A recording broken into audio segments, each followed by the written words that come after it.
Hello বন্ধুরা, spending moment with Soumi চ্যানেলে তোমাদের সকলকে স্বাগত। আমার বাড়ির কার্তিক পুজোর কিছু সামান্য অংশ তোমাদের সাথে তুলে ধরলাম এই ছোট্ট ব্লগটায়। এবারে কার্তিক পুজো পড়েছিল 16ই নভেম্বর শনিবার। ব্লগটা দিতে আমার একটু দেরি হয়ে গেল।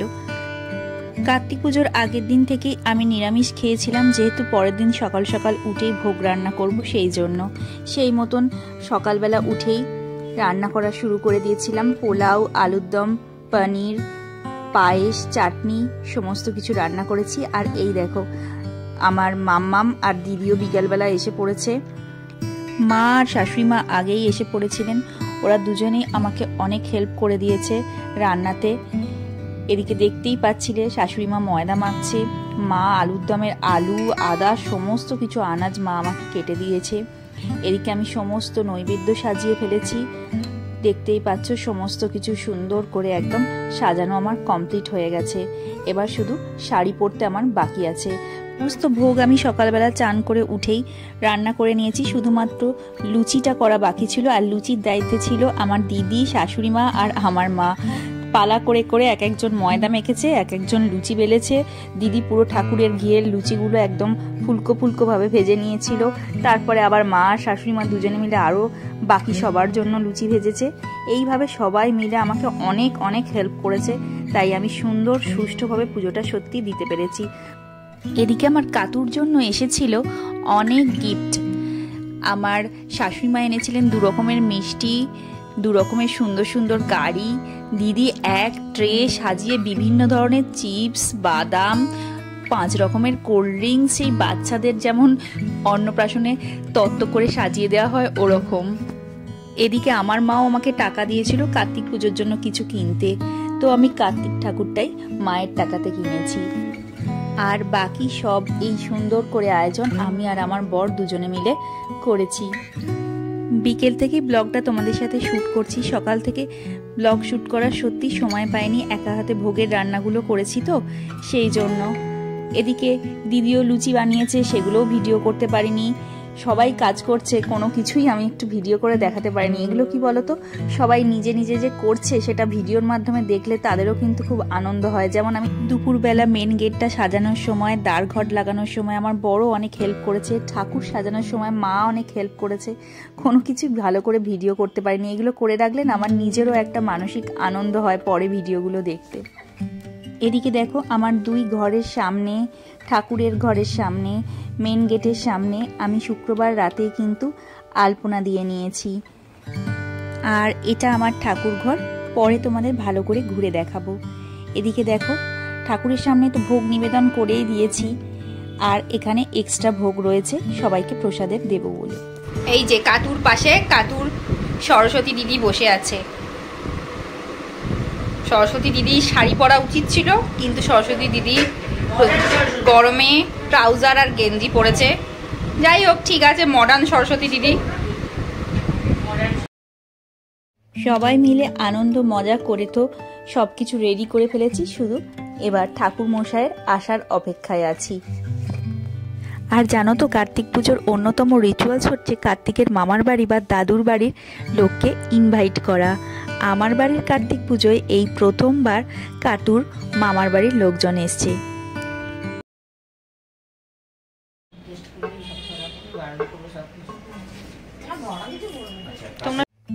এদিকে আমরা সবাই তো অনেকক্ষণ থেকে রেডি হয়ে গেছিলাম। ঠাকুর মশাই এসেও পুজোয় বসে পড়েছেন।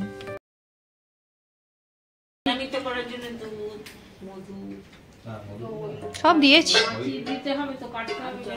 তোমরা একটু তাকাও মামনি, তাকাও, স্বাভাবিক। 5টা সর্বকাময়ং দাহিনং কুচাসন কর্মধারসমধিকালন্তে সর্বকার্যেষু সুপালন্তং শ্রী শ্রী দেব সেনাপতি কার্তিকায়ং পার্বতী নন্দন কার্তিকায়ং কর্মধারসমধিকালন্তে পূজ্যায়তে আদ্যেষ্টেতং দেবত্বং সর্বমনস্কামনা পুণ্যার্থে সর্বকার্যেষু সুপালন্তং ভবন্তি নঃ। ওম স্বস্তি, ওম স্বস্তি, ওম স্বস্তি। একটু জোগাড় দিয়ে ওম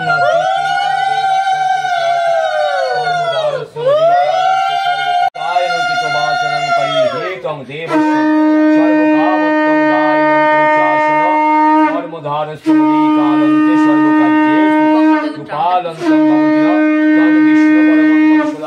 পশ্যন্তে সূরায় দেবীব চক্ষুরাতম কর্মধারস্যমধিকালং সর্বকার্যেষু সুপালন্তং ভবন্তি ন অনন্তায়নং সুপালন্তং ভবন্তি ন অনন্তায়নং কিতবাসনং পরিহিতং অদ্দেষ্টে তং দেবত্বং সর্বকামত্বং প্রসীদতে কর্মধারয়মধিকালন্তে সর্বকার্যেষু সুপালন্তং ভবন্তি ন স্বস্তি স্বস্তি স্বস্তি সর্বকাময়ং দাহিনং কুরুচাসন পার্বতী নন্দন শিখি বাহনায় সপরিবার কর্মধারস্যমধিকালং কার্তিকায়ং পূজ্যায়তে ওং স্বস্তি ওং স্বস্তি।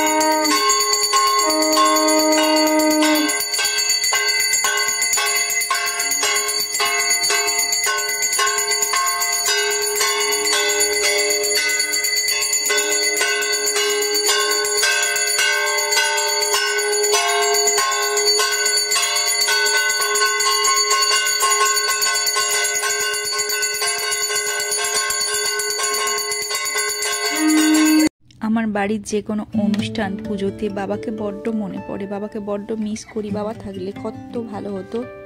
এদিকে আমার শ্বশুরমশাইকেও আমি পাইনি, উনি থাকলেও অনেক মজা করতাম, আনন্দ করতাম। যাই হোক, তোমরা হয়তো ভাবছো এই কজনেই হয়তো আমরা পুজোর আনন্দ মজা করছি। এরপর আমার জামাইবাবুও এসেছিল, আমরা সবাই মিলে অনেক মজা করেছি, কিন্তু সমস্ত কিছু ভিডিও আর করতে পারিনি, কারণ সবাইকে প্রসাদ দিচ্ছিলাম, কাজে ব্যস্ত হয়ে পড়েছিলাম আমরা সবাই।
পুজোর ফাঁকে আমার ছোট্ট ঠাকুরঘরটা তোমাদের সাথে একটু শেয়ার করে নিলাম। দেখো, সকালবেলায় আমি ঠাকুরকে ফুল দিয়ে সাজিয়েছিলাম। সিংহাসনের ডান পাশের যে ফাঁকা জায়গাটা দেখলে, ওখানেই কার্তিক ঠাকুর সারা বছর রাখবো। আর এখন পুজোর পর 3 দিন ওই যে জায়গায় পুজো হয়েছে ওখানেই থাকবে। আমার ঠাকুর ঘরের একদিকের দেওয়ালে আমাদের দুজনের বাবার ছবি, আর সিংহাসনের ওপরে আমার তারামা। এদিকে পুজো শেষ, দিদি প্রসাদ পরিবেশনের জন্য বসেও পড়েছে, কিন্তু এরপর আর ভিডিও করা সম্ভব হয়নি, আমিও কাজে ব্যস্ত হয়ে পড়েছি। এই ছোট্ট ভিডিওটা যদি তোমাদের ভালো লেগে থাকে তাহলে তোমরা একটা লাইক করো, শেয়ার করো, সাবস্ক্রাইব করো। টাটা।